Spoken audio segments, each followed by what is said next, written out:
Hello. Hey. Welcome back for another developer live stream. I hope you guys are ready for some new stuff and some more information about stuff that has been going on. I hope you guys are doing well. It's been a while, but we've been really busy, as you might know, with updating and fixing issues. So yeah, let's just dive right in. All right. So give a bit of an update on the patch process, I guess, what we want to start with. So we've done a couple of hot fixes to kind of undo some of the issues that 1.1 have caused for a large number of people, actually, in some cases. So we had 1.1, 1.2. They fixed most of the server issues. Now it's not fully completed yet.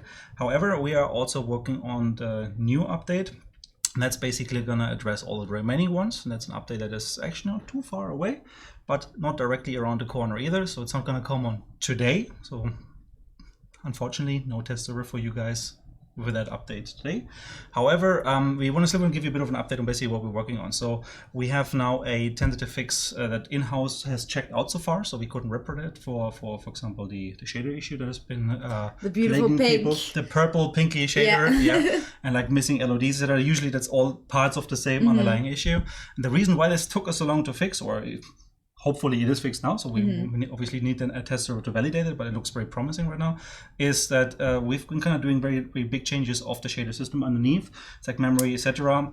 And that has caused all sorts of issues that we need to resolve or needed to resolve first. And that wasn't just an easy thing of just, hey, let's just roll back, because we actually need to have the system in place, because it's quite beneficial. But obviously, we would like to have had that without the bugs.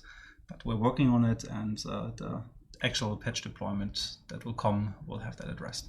In a similar way, like continuing on the disconnects, the empty sessions that some people have been reported, we have actually like a good fix for that as well. So that patch will be very soon, and it will be very good. That's basically the update on that. But now we have some more things to talk about. I'm just gonna turn on the closed captioner. It's been a while that I've used it, so I just want to make sure that it still works, because we have changed some things. But then hopefully that works.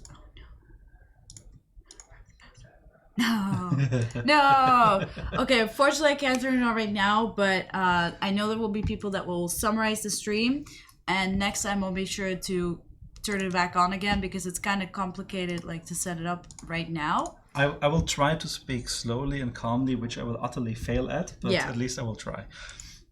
Yeah. We done? Yeah. Good. All right, so then let's talk about that actual new patches coming out. So the I think, what is it, a 1.1.3 would it be from the numbering perspective? That's the next big update we're working on, and that has a number of exciting things on it. And for that we will actually do 2 streams. So we have today's streams, and we have one very likely next week where we talk about the second part of it, and then hopefully also we will see that on the test servers if we're lucky next week. We have to see. So what's in it then? Yeah. So today, I mean, we've kind of had the agenda already, so it's not really so much of a secret. We talk about some new weapons. We talk about changes to traits, and we talk about that mysterious complex called anti-camping mechanics. Yeah, because that has been something that has been talked about quite a lot. Oh yeah, anti-camping mechanics. This chair must go. There it is. Anti-camping mechanics. All right. So let's start with the first part. That is the green wall thingy there. Okay. It's fine. Let's start with the rifles. I mean, people might have seen that rendering a little bit earlier already. So that's one of the 2 weapons we have for you guys, and that's called the Springfield 1866. So it looks very musket-like. It looks very dated, very old. So what exactly is it? It's a converted Civil War era musket, which was then converted to house like a trapdoor mechanism, which basically allows you to field cartridges inside. So it's a single-shot rifle, and it uses what we classify as medium ammo caliber weapon. Ammunition, and therefore is basically a little bit of our budget sparks, so to say. I already see a lot of people say, "Oh, sparks!" And most people say, "New medium pog." So the idea of this gun is basically that you will have now on rank 1 not only the Romero, not only the Winfield C, you will also have the Springfield as a long range or semi like mid to long range option available for you. So this thing has like I think a headshot range of 150 meters to players. It uses medium bullets. It's not that fast. So I think it fires like 490 meters a second, which is like a little bit below what the Sparks does. It's a little bit faster than what the Winfield does. So obviously not perfect for leading targets at longer distances, but it is a bit of a budget weapon. I think actually let me check the price for it. I think it was rather cheap at $3,800. It's a steal. I mean, I can't buy any guns for that. That's for sure in the real world. It comes with 1 round chamber, then 25 extra rounds. So that's obviously like a weapon that has lots of ammunition. So it might go nicely actually with the packs, for example. Can defeat the packs, especially if you're defending. You have a very decent early game kit. I mean the Winfield is I think like 43. The Romero is 33-ish, I think. So this thing kind of sits somewhere in this early game bracket, and obviously it's a decent weapon, but it also has its flaws because it is just a medium ammo weapon. It is not a long bullet weapon. It doesn't have quite a punch of, let's say, the Sparks or Mosin. But think of it more of an alternative to the Vetterli, similar to what the Sparks was to the Mosin before. So it's like a cheap, quick alternative that gets you started and can still absolutely compete in the same field. I see some face in the chat. I think we have some videos for it. Yeah, just press play. Box. Play. Do we have audio? Yeah. Ooh. All right, as you can see, long musket rifle. The hammer actually gets a bit in the way. Just top it up, put a round in, and ready to go. So it's a very fast shooting weapon. You will see that in a second here in this video, as the weapon will just like I'll just try to fire it as fast as I can from the hip, and you can see the fire rate is actually pretty awesome. Does its melee things? Nothing really. You can hit with the gun. You can hit with the gun. You can even hit the water devils, and as you can see in a second, the lanterns. So.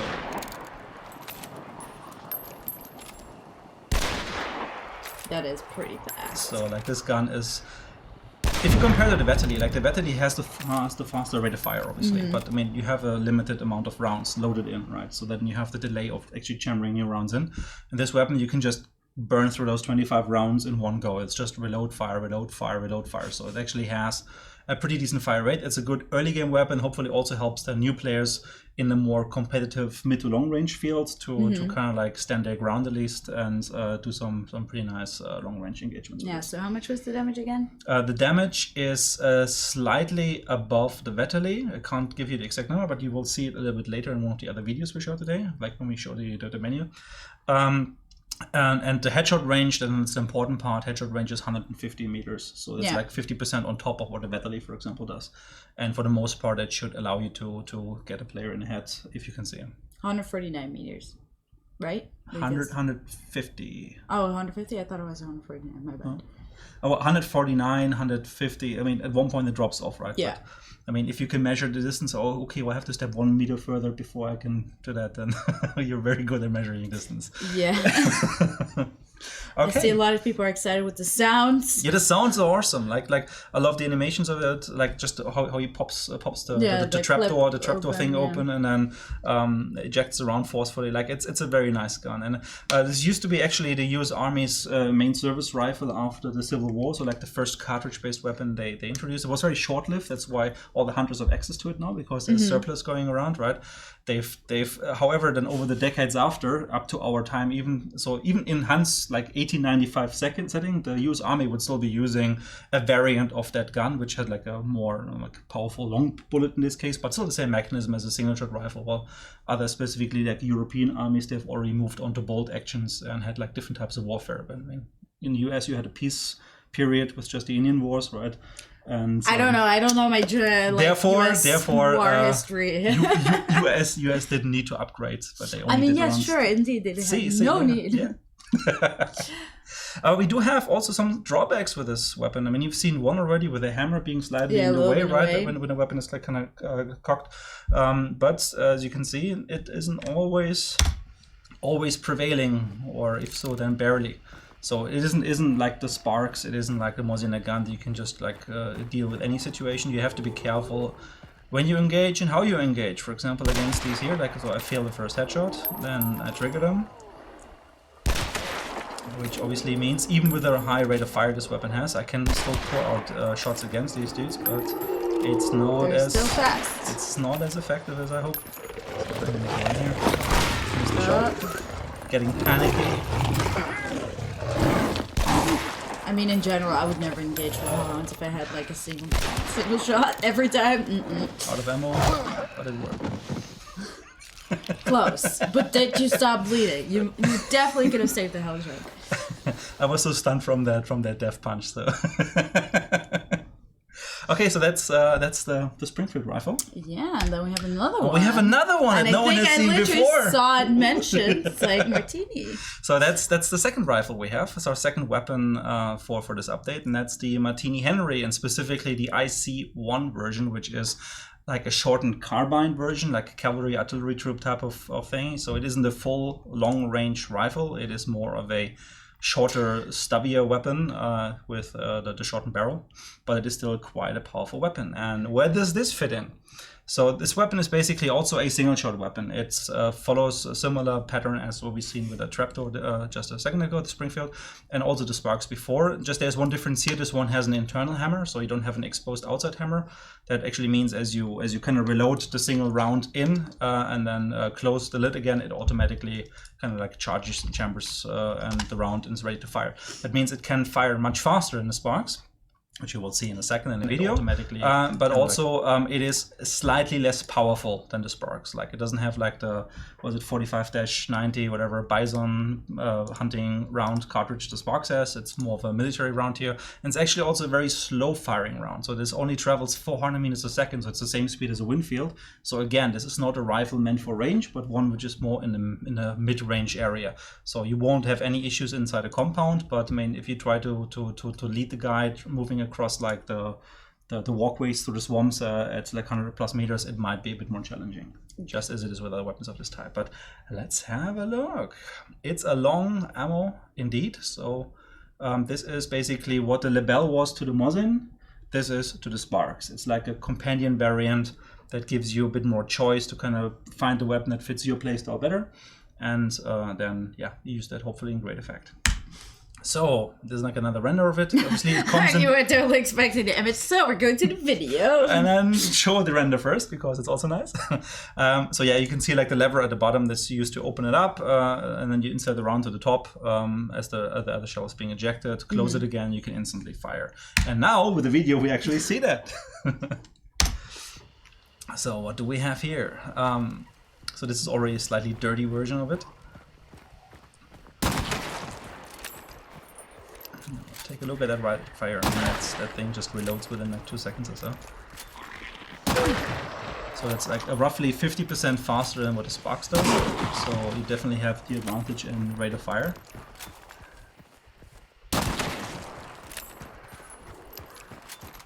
Yeah, it is really. But it does have like the drawback of the slow bullet travel speed, like 400 meters a second, and the slightly reduced damage. It's still more powerful than a Mosin and a Lebel, but it sits slightly below the Sparks in terms of damage. So you won't do the 149 damage in the chest, which people so like love so much about the Sparks, and then just like follow up with a flashbang. In this case, you actually will need them to hit him at least with a pistol or something afterwards. It's long ammo. This is long ammo, yeah. You can see like really being charged by guys. You can usually blow this thing just fine before they reach you. Yeah, but I'm pretty sure like still with Hellhounds. With the Hellhounds, I still think the Hellhounds are still gonna be tricky. I mean, here obviously I've tactically positioned myself on the other side of the fence so that armor can't even hurt me, but still. The downside is obviously with this gun is you kind of quickly have the habit of burning through the ammunition. Just because it's quickly ready to fire, just keep on shooting. So you're gonna shoot the... I find myself with a fire discipline to be like severely lacking compared to the Sparks. With the Sparks, I never run out of ammunition. With this one, I keep spamming a little bit more, as much as is possible with a single shot weapon. But I usually run lower on ammo with this faster, even though it has 2 additional rounds over the Sparks. Exactly. And I just saw some people saying something about Twitch emotes. They're coming. We just got our partnership, and they're in the works. And it'll be good. I hope there's no Dennis emotes again. What? No Dennis emotes, Good. unfortunately. Good. No. All right. But there's a thing here. Actually, we do have a test server today. Yes. But it's not going to be the test server that you guys are hoping for with all the cool new things we're going to talk about today in the next stream. Hence why we're having a second stream next week. But there is actually a very important test we need to do. And that is on a specific Franken build, like a specific code base that is not like necessarily exactly what will be released in the next update, but it has a lot of the fixes already in it. That's why we want to validate. It actually has, you might find like a couple of things in this build already that will be only released in the next big update after this, the one that's coming. So you might see, for example, that there is like a filter in the options that wasn't there before in the menu, for example, right? Exactly. Like, so, there will like be things minor cosmetic things, minor bug fixes, etc. We won't list them out in detail. It's just if you come across them, then feel yourself blessed because you know already something that comes in the future. However, what's really, really important is that you guys support us on the test server because it helps us to iron out the remaining issues for all of these issues we've been having. Exactly. So like the pink shader fix should be in. Yes. So please test us first because obviously we know that has been a really annoying issue. Yeah. So we haven't been able to validate that internally. So we had like 3 hot fixes internally, basically, where we tried to fix it, and also now we got it, and then it came back in QA one testing. person, so then we had to basically try it again, and this latest attempt is very, very promising because so far in-house we didn't have a chance to reproduce it yet, so it looks very good. And now we need you guys to actually hopefully also not find it when you go in this server. But for that, we need reports from your side. We need you to be on the server, play sessions as many as you can, so that this level loads fresh as often as it can, because that's when this issue can occur, and then we will know. And unfortunately, no, not on the Xbox. It's just on PC. Just to give a little information about Xbox, the reason that we also are waiting with the update is because there are some issues that came with 1.1, like the shader fix bug, that we don't want to have for the Xbox update. Yes. So that's why we're taking extra time to make sure that all of those big issues are fixed before we can do that. And unfortunately, there's no Xbox test server. Like, there just isn't that infrastructure doesn't exist. Yeah, exactly. No. So yeah, this build is just gonna have a lot of different things, some stuff that's coming way later, or like coming very soon, like the weapons. And there is a thing though. This test server does have something for you guys. Yes. To make it nice for you to think that it's really a good idea, because we know you want to help us anyways, all of you, and want to willingly go on the test server in any case. However, because we love you so much as well, we give you the 2 guns already on the test server. So you can already go there, you can play with these guns, they are unlocked for everybody, and you can play with them, you can test them out, and that also helps us then to gather some feedback on the power of them, or if there's any bugs with them, any balancing issues, whatsoever that you think, and then we can also still address them, like pricing, ammo counts, damage, whatsoever, before we actually bring the real update on the test server systemically and then into the live servers. So that is very important, and on top of that, there's also going to be another incentive from our side, which is blood bonds. Because we actually bring blood bonds are good, you can buy awesome stuff or clean your weapons, which I do all the time, and therefore have a chance to get even more of those. Let me look up exactly what the rules for that was, because Loic, our live producer, has come up with an awesome plan on how you can get them. I'm just trying to make sure that I get the chat because my restream keeps crashing. No. Yes. Okay. In the meantime, so basically, I have the cheat sheet here. So, if you play between 5 and 10 games, you will get 50 blood bonds. Yeah. So if you're just on the server, you play a couple of rounds. Next time we do the main server maintenance, so probably when the patch gets updated on the test server next week, then the people participating get the 50 blood bonds, and if you play between 10 and 20 games, you get 5 blood bonds per game. So for 20 games, that would give you like another 100 blood bonds. So it's just a little bit here and there. Minor incentive, obviously, the weapons on their own should be like pretty interesting for many people just to check out. But what we really need, and that's why we want to reward you for that, is like we just need you. We don't just need you there for like 1 or 2 sessions, but ideally for as many sessions as possible. Because that way we can really get this repetition in the process and understand if the matchmaking system is really working fine with the changes we've been doing, and if the shader issue, etc., is still there. And just because I see some people also mention some stuff about disconnects, I know there's some people that rubber banding. We are currently gathering data, so if you still have these issues, and also very interesting to see what you have on the test server. If you have any issues, if you have disconnects, if you have rubber banding, if you have crashes or something, please message either to me or BD, or message your moderators on the Discord. or you can reply on Reddit. There's a Reddit thread right now. It would be really helpful because we're gathering all people's data, because we have already improved a lot with the server issues and a lot of the rubber banding issues, but there obviously are still people, and we don't want that to happen. So we just need to gather more information. We have already been doing it, like, you know, indirectly by just gathering what you guys report on all the channels that you guys are on, like Steam, Reddit, Yes. Discord, everything. But we are still gathering more, so please let us know, because it's very important. So we can do also increased ping. Yeah, exactly.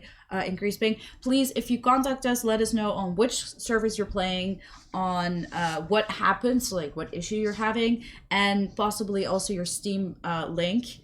And then that would really help us to look into the issues further, because we are taking all of these issues very seriously, and sometimes it might seem that we're quiet, but it's because we're just really focusing on fixing all these issues rather than, you know, posting updates every week like, we're still working on it, guys, but we're still working on it, guys. Just so you know that we are indeed working on it.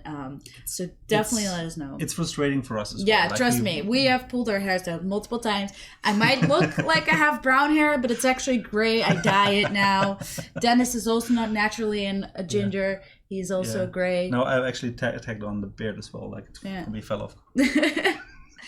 We just hair by hair, like they make the dolls in the last it's been tough since 1.1. We acknowledge that we know, specifically since we are also affected by it, and we've been working really hard in order to get it done, and it will get done, and hopefully with this update we're in like a very massive step forward on this, and then we should have a very good 1.1 and then a 1.1.3 with lots of cool stuff. Exactly. Which the first half is being presented today. Exactly. And Christmas is also still happening. We'll still have all the Christmas stuff, but more on that later. Yes.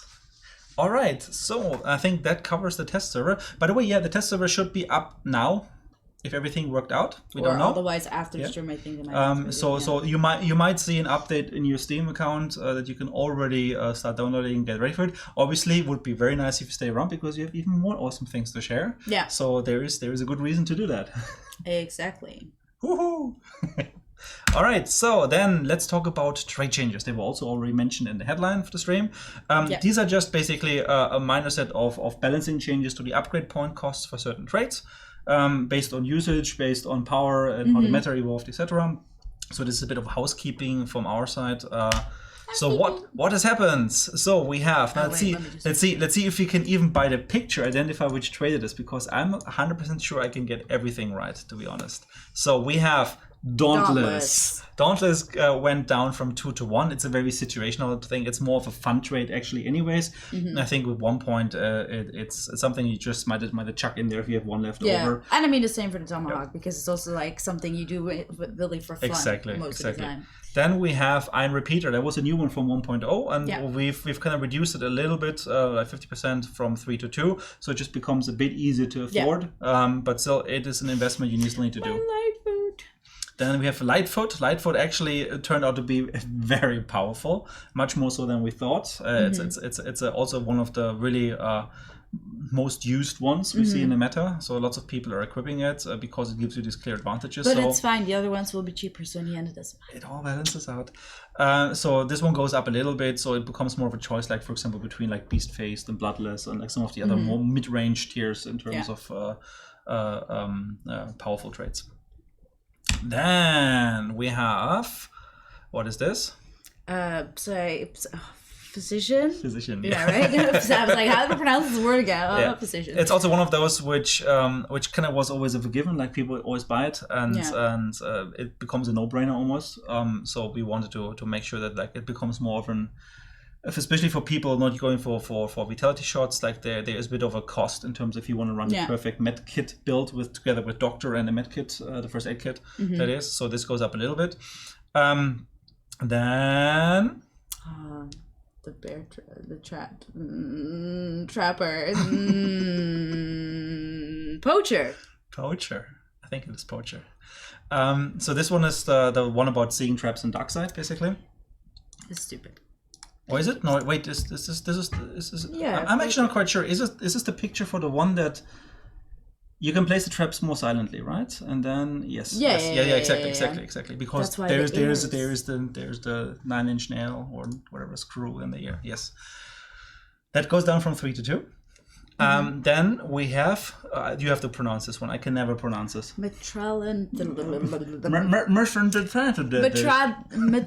I don't know how to pronounce this word. It's hard. It's Mitradit. No, that's not spelled correctly either.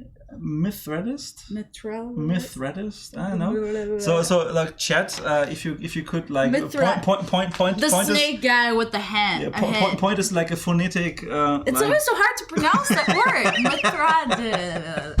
Mithridatis. This is the Mithradate East. Mithradatist. It's such Mithradatist. Who came up with this word? I don't like it. It's too hard. This one drops down from 4 to 3. Then snack. We call it the snack trait. Yeah. And then we have the steady aim. Yeah, steady aim goes from 4 to 3. So this is the sniper one that gives you like over 12 seconds and more stable you call it like sway pattern on your sniper rifles. Oh no, that's not us. Oh, you didn't move us around again. No, that's not this. The other us. Then we have. What is it? Oh, Bloodless. Bloodless, yeah, that one you know. Silent Killer and Quartermaster. Yes, and they drop from 5 to 4, from 7 to 5, and from 8 to 6 respectively. So that's also like in order to make the mid level a bit more interesting by having some of the high end options move into the mid range. And a it little bit more. probably makes more sense with the light food being more expensive. And like also we have like enough nice options now in the medium weapon category, so that actually it becomes much more of a viable thing now to bring like a medium as a backup again, and therefore we want to see that a bit more often. Yeah. So that's the trade changes.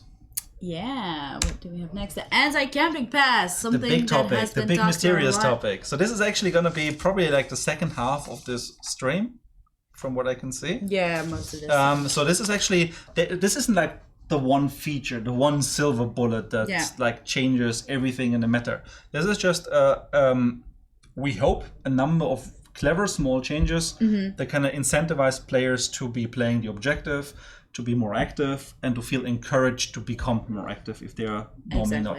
So we basically have this in 3 main categories. So one of them is to give the player more verbs, more actions, more options. So what it means is basically equipment. So be able to bring more equipment, be able to bring more options, and therefore have equipment ready in case you run into a stalemate situation, etc. Yeah. The second of that topic is the readability of the boss in terms of understanding when he's being camped or when there's maybe players around, etc. So a bit more like the clue, But not in exactly the same way. But it goes in the direction of just increasing through audio readability a little bit, and therefore like not opening the door to the boss arena and running into a shotgun. Yeah. And thirdly, it's about time. It's about incentivizing players to be speedy, like to not sit around all the time, because there is a bonus for completion. So let's talk about the first of this, which is the increased item availability. Yes, that's going to be a big change.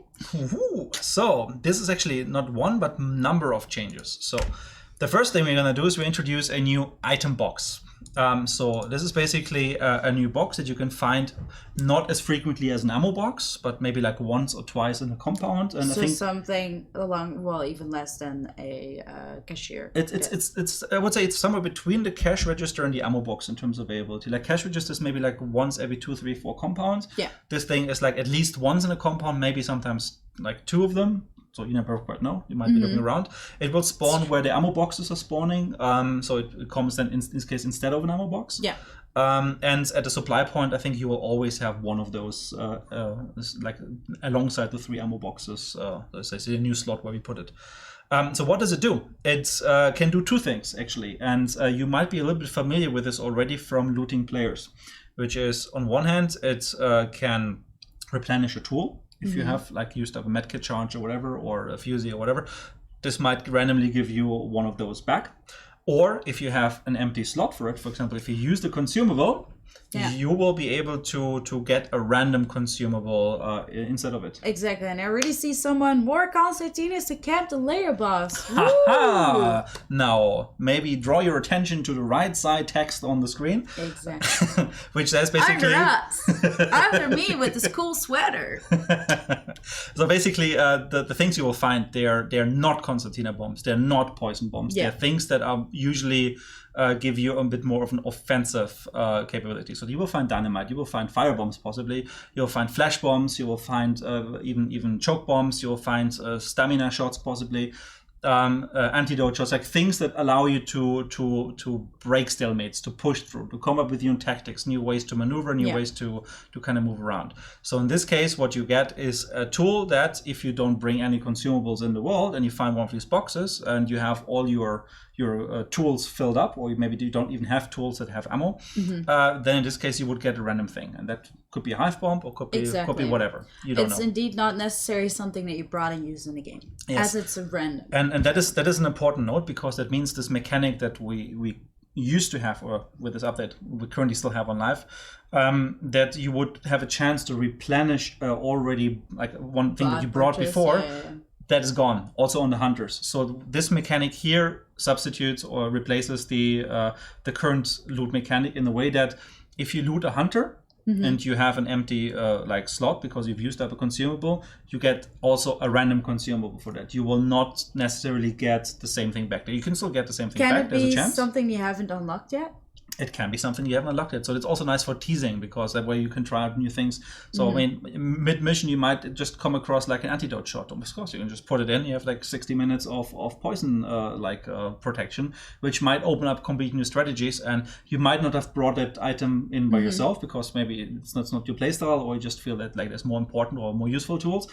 There's still a chance you come across these things, or you might be able to kind of like have a chance to like find another flash bomb before you charge into a building. Like it gives you options. So this item box, if you remember where they were, so you can go there, you can use it. It kind of brings a bit more consumable or general tool gameplay into the world. Yeah, exactly. So that's the first step. But let's have a look on how it looks in game. So you find this little box like standing around in a normal way, and we do have, I think, a small video. Just like so you see how they're positioned. So in this case, you see them like one stand sitting there in orange next to the ammo boxes. There it is. You can, in this case, loot it. So I'm quickly going actually for my inventory. So as you can see, I have one tool, the diffusers that have been used, and I'm full on consumables. So I just throw also like just one of the consumables away. Just like that, flashing the foreground. And now if I press a button, in this case randomly, it refilled me a fusee. Could have also been that I've gotten something for the free slot there in the consumable. And I think we do have a second video here, again on a supply point. Oh, choppy. And this one here, in this case, see, I already have an empty slot there, number 8. I used to have a hive bomb, but I threw it. So now I'm pressing the button. In this case, it gave me a consumable, and now I have a wax dynamite stick. Oh, wax dynamite, I was like... So in this case, a new item available for me. I can just throw it and get rid of it right away. Oh my god, Ben, so why? We kept this live for the end. You ruined us. Ben. God damn it, BD.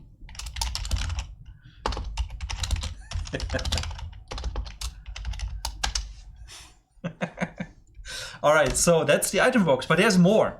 So you might notice a couple interesting things on this little screenshot of the menu, of the inventory, the roster. God. What you see here is that the guy actually has the full 4 slots for tools and consumables, but he doesn't seem to be carrying any traits. That means, obviously, this particular case, we have upped the slots. Come on now. They ruined the surprise.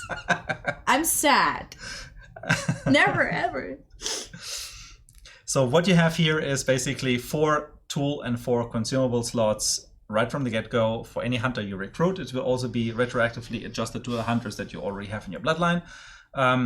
So that means basically you have more things to move around with. And that also, what we hope, is doing as a big step forward in this whole like increasing the verbs, increasing the options discussion, which is people might bring more flash bombs, they might bring choke bomb, they might bring things that allow you to break through like sort of a camping situation or a stalemate somehow, and push through that, and therefore have a more active gameplay. I know how you feel not having things ruined before. Yeah. These guys, they showed one of the weapons earlier. I was really sad. I wanted to keep the surprise, but no, we didn't. So that's what you get for it. No, your sweater is ruined as well. Yeah, we're gonna explain what happens to the back mule in the Frontier Man. Yes, so that's a very good question in this case, but let's maybe just quickly show the video here because there's a couple of hunters. So as you can see here is that like you have just more options to bring stuff in there. By default, all of them are the level 4s, and you will also see in a second, actually, that's why I want to show this video, the stats of the Springfield 1866.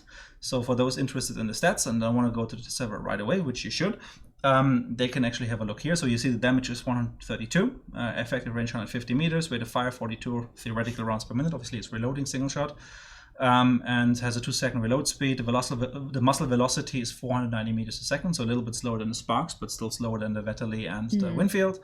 And yeah, the melee stuff is kind of like what you expect for a buttstock attack with a rifle. I see so many people. Oh my god, 132. Also, oh my god, huge ass. What? No one has seen Simpsons before? So same thing for the Martini Henry here. So here damage 143, so a little bit less than what the Sparks does. Effective range is just for a long bullet weapon, 250 meters as normal. Rate of fire is a little bit slower with 45, but still faster than the Sparks, and it has a speed of 400. I think it says 410, but actually is 400 meters a second. So that basically means it's just as fast firing or fast flying, the projectile it is, as the Winfield. So yeah. All of us outside. We will explain what happens to Pack Mule and the other, like now, it's here. Woohoo! So obviously, what we need to do is we need to change some traits which have kind of like a bit obsolete with these changes. So we have Pack Mule and Frontierman specifically, and those two have to change. Yes. What do they change to? So Pack Mule still keeps the same cost. However, it basically now doubles the loot from players and item boxes. So loot in this case means not the money you loot, but like the replenishing of the tools or the finding a consumable. So if you have Pack Mule on you, you will be able to find from an item box or by looting a hunter up to 2 consumables, or there will be up to 2 tools refilled, or maybe you find 1 consumable and one tool is being refilled. So it's any random combination between those 2 options. And in addition to that, we have the Frontierman change, which goes up quite drastically in the upgrade points costs, but it's also because it becomes very powerful because it gives you an extra charge for a carry tool. So what that means is that if I equip that and then I put, for example, a first aid kit into my hunters and before I go into round, that guy has now 4 charges. If I bring in, like, let's say fusees, it goes from 3 to 4. If I bring decoys, it goes from 12 to 13. So massive changes across the board. So basically you always have like 1 additional use, and that's obviously a specialization that is very powerful, similar to like Doctor or like Quartermaster, etc. So we want that to be a deliberate choice, that you want to be like the tools guy, basically, that has a chance like to kind of place more traps or just like fire more often with like the throwing knives or the flap pistol or whatsoever. No, drill knives. So if you like tools, that thing just allows you to get like even more power out of them. Yes. So what else do we have? Move it away again. Okay.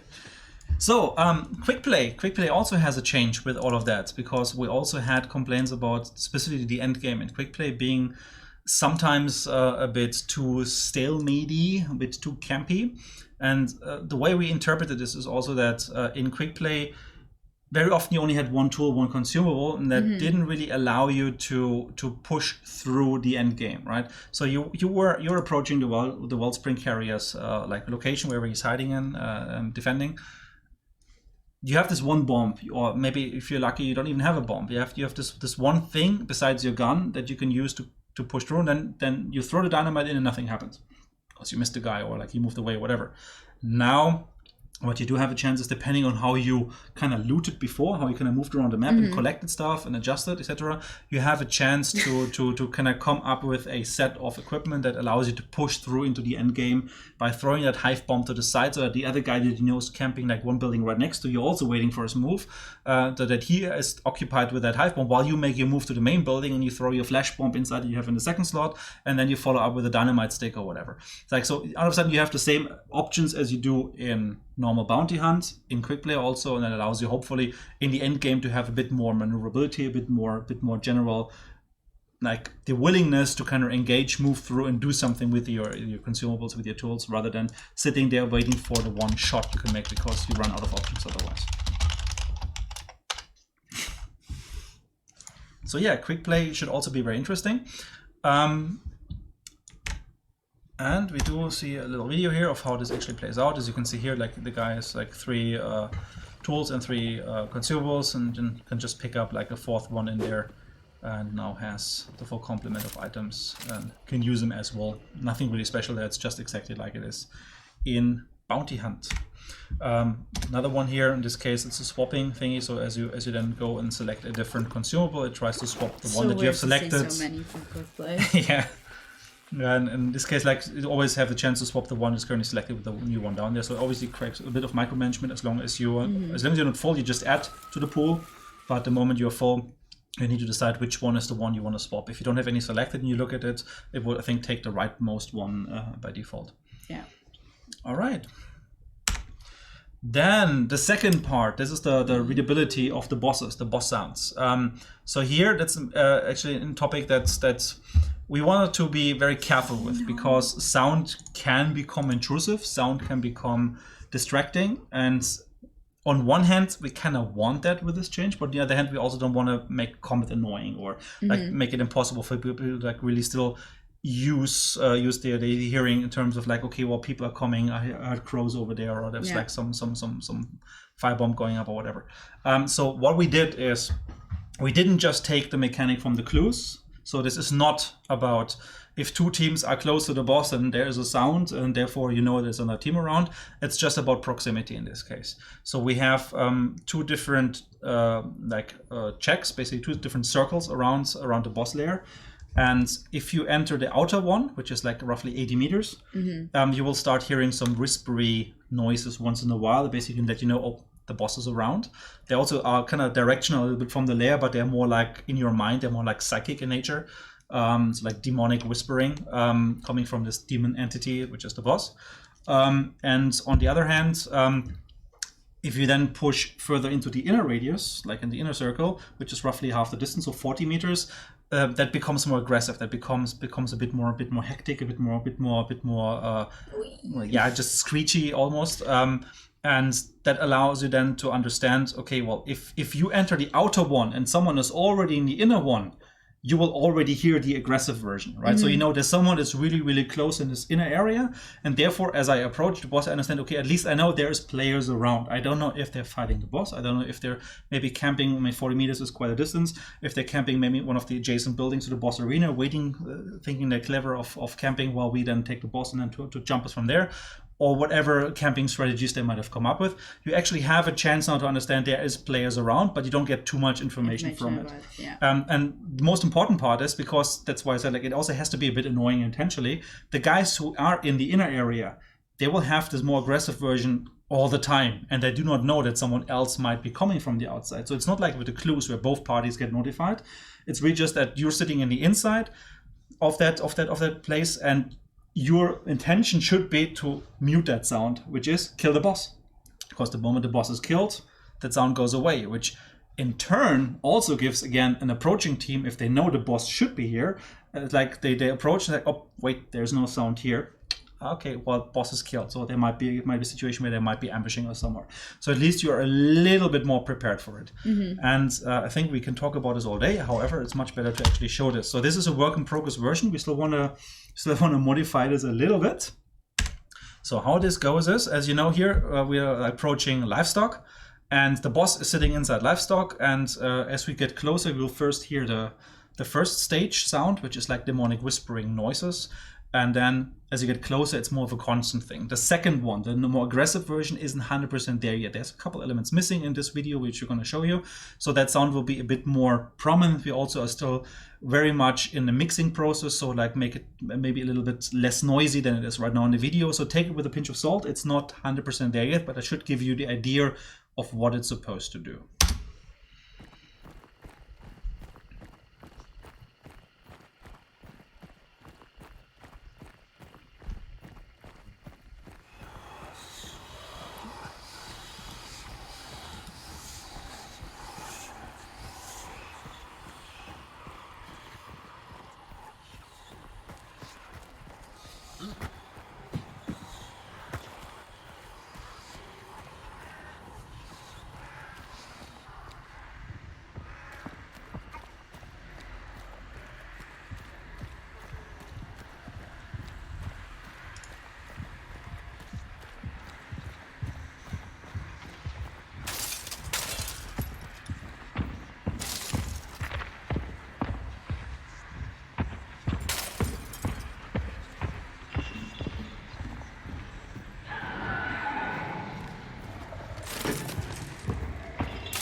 All right, so intentionally didn't say anything during it, so you could perceive the audio. So as you can hear, like as you approach, you have the whispering voices. That's basically for everybody who is in the outside area. You won't hear that if you're not inside the area, so it's really just a telltale signal a little bit for whoever gets close. And then the moment you went like almost like to the outside area of the boss arena, like I think halfway past this first building here, was when you actually had the more aggressive sounds. Again, they're not 100% there yet. We still want to tune them a little bit. There's going to be a bit more different type of whispery also on top of that. Maybe not as frequent, maybe not as loud. That's still stuff that we are going to change and adjust as needed. We'll play testing over the next couple of days. But it should give players a better understanding what's going on around the boss arena. Obviously, if you don't hear these voices at all, then you know something is up there. They might be sitting on the roof with a rifle. They might be sitting with a shotgun in the barn. We don't know. Be careful. Boss is dead. Something is up. At least that way you don't run into an ambush like Lightheaded. You actually have a chance to respond to it. So I see a lot of controversy in chat right now. Some people really hate it. A lot of people are saying that it's too loud. Yeah, exactly what we said, right? Like the volume, the tuning, the pacing, that's all stuff that we're tuning. We're still adjusting. It's very likely it's going to end up a little bit less noisy. Very likely it's going to end up not as frequent. And also the second part might get this additional whispery stuff on top. We still need to tune it. We need to try it out. And obviously, as such, this is a living feature that has to first go through a couple of iterations before it will be there. But as camping being mentioned as one of the big issues in the game right now for lots of people in the community, this is something that we needed to do to react to this. And the butcher, or in this case, the boss in general, audio that we put on top here is just one of the many components to help players be. If you find a boss, go and kill it. Don't camp it. Go there, kill it, play the objective. That's what we want you to do. That's what we want to encourage people to do. Because it is just very frustrating if you have to push into a room with a shotgun, if you have a rifle, whatever. I think someone has a good point, though. But Daria says it's going to be confusing for new players. What the fuck is that noise? I don't know. Just go with it. Well, that's, I think, with most of the features in any game in the beginning. But I do think that's what it There is a very good point, though, which is, that's why we put the directional sound in. So it can actually even becomes more of a beacon. So you, at the moment, if you disregard the sound, what happens is you find your clue. If you're lucky, you understand dark side and therefore be able to tell the point. Otherwise, you need to press like the map and then see the compound. but you might not know about what is a boss arena. You don't know where the bosses usually hide, etc. Now with this sound, as you get close, actually it is directional, right? It kind of homes you in a little bit on that building where the boss actually is, which in places like Rika, where you have 3 possible boss arenas, for example, actually can be quite useful for especially new players. So I would say it's a give and take in this case, because it can actually also become a useful helper mechanic. I mean, in general, I think for this, it might be a good idea for us also to maybe do a survey once you guys have tested this, so we can get an understanding what people think. Because I do see that there's a lot of people that are like, no, I don't like this, or I don't think this is going to solve it. There's always the question of change. Some people like it, some people don't like change. Some people always want the game to be exactly like it was in the beginning, even though it had problems there as well. There's always an issue, and that's an ongoing dialogue we need to have, obviously, on these type of things. Exactly. So I do think I will make a survey once we have this, so you guys can test it, so you guys can let us know what you guys think, because I do think I see a lot of people that are like very upset and confused and whatever, but I will make sure that we take on the feedback. Yeah. So what do we have? We have the completion bonus still. That's the third pillar. That's the third big package here, which is introduced by a new little accolade card, like a summary screen card that you get. So how this works is basically that if you complete the mission in an amount of time with bounty, and you actually extract with a bounty, the remaining time on the server, like maybe 25 minutes, maybe 30 minutes, maybe just 1 minute, will be added as a bonus to your bounty with a certain calculation. So I think for every minute you get like 4 bounty points extra, which means if you extract with at least 10 minutes left, there's another 40 bounty for you. So it kind of incentivizes players to play fast, to not sit in the arena after you have banished, actually pick up the bounty, try to see that you get to the exit in order for us to reward you then with a bonus on the completion. So again, this doesn't force people to not camp. Like if people don't care about the bonus, they can also still play it tactically. I mean, a certain amount of camping and being able to move around and play it stealthily is part of the game. And with all of the changes introduced today, that's very important to highlight, because none of them are a forced change that really forces you to play in a way. Like it's not going to be like there's going to be a poison cloud in the boss arena after 10 minutes of banishing, so to force people out. Right? That's horrible, because if you would do that, then obviously you have the guys with the shotguns in advantage situations counter camping the campers. Like it becomes just a clusterfuck, in my opinion. So the important part here is all of these are incentives. All of these are ways for you to kind of like be encouraged to bring more equipment, to react, be encouraged to not sit in the boss arena, but actually play the objective, do it fast, because there is now a bit of a drawback of sitting next to the boss because of these sounds, and a bit of a better warning for other players approaching. But obviously the moment the boss is dead, there is no sound anymore. So it's really just about that very, very specific moment. And the last one, after the boss has been banished, after you can pick up the bounty, do so, go for the exit, because that's when you get the bonus. So it's incentives, it's additional ways for encourage the people to nudge them a little bit towards playing the game as it's supposed to. I see a lot of people talking about a reduced match timer. Yeah, which again is the same issue as we talked about the last time when we brought it up in the stream. The reduced map timer doesn't work because what it does is it reduces. We don't know that yet. We can we test do. It reduces the actual cost for the camper, because now I only need to wait maybe 10 or 15 minutes before I reach that critical last moment. Well, I don't need to wait 40 minutes, right? There's also a burden on the camper of having to wait that long. So the reduced map time, as we discussed the last time already, doesn't really solve the issue. It might actually make it worse, because people might be more likely then to just sit it out a little bit longer because they get to this point. So that's why we have comments like, God, please don't reduce the map time there, which at the moment we don't have any plan for. So yeah. That's basically the 3 pillars. I just want to test it. I just want to test on the test server. And I think that was basically the first part of the stream, right? Was there anything else? There was something more, right? Yeah, but the price. Yeah, no, wait. Yeah. Oh, there was just a summary card, yeah. So you can see it kind of there. So in this case, you get 193 bounties if you finish the mission, like in 12 minutes almost. And then we have that. You guys totally did not know about this yet, but we got hunt merch, sweaters for Christmas. and they're really cool, and we wanted to do these last year, but it took forever, and we finally have them, and I'm super happy, and they look really awesome. Our graphic designer has done a really great job. They should be live right now on all the stores. If you go underneath their channel, you have a merch link.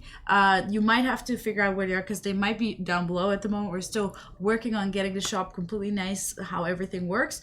But I hope you guys understand that these are really cool and you should get them, and I'm very excited. I honestly, I'm thinking either black or red. I'm personally a very black wearing person, but red is really nice. But they are really cool, so definitely keep an eye on those, and they will be for a period of time. They won't be available for super long, and I believe what we have understood that if you order them around before the 2nd of December, they should, at least wherever in the world you live, arrive before Christmas. So even if you live, I don't know what the example was that my boss used, but like, even if you live in Timbuktu, you should be able to have it before Christmas. So yeah, I hope you guys like them because they're really cool. I think they're awesome. And I really like them. They're really cool. They're really cool. Anyways, that is the stream for today. I'm great to live in Timbuktu. Yep. We will be back next week probably with another stream. So remember, the test server is live with some features that you might not know and some features that we showed today with the new weapons that you can try out today. Please test this for us. I really appreciate it. Yes, and you can get please. bloodbuds. Also, something that we haven't mentioned yet, which I still want to stress. We promised in the past that we will give everyone a compensation. That's the word I was looking for. Compensation for all the issues that have been happening. Once every of these issues that we have talked about are gone, we're going to give everyone a compensation, which will be a really good compensation. I'm not going to share it yet. I don't know if I'm allowed to say it. I think we can say it. Okay, everyone will get 1,000 blood bonds, and I think we're also going to throw in some hunt dollars. I don't know exactly how many, but I know that a lot of people said that we lost hunters, and we obviously don't want you guys, to lose all of that. So we will compensate everyone as soon as all these issues are fixed. Likely when this update hits. Exactly. Whatever that is, next week or so. So look out for that. All right. So then next week. Poor hunters. Next week, second part of the stream with some additional features. We have even more cool things here. So. Let's see. Exactly. Make sure to come next week, and we'll see you guys then. Ciao, Have a good day. Bye.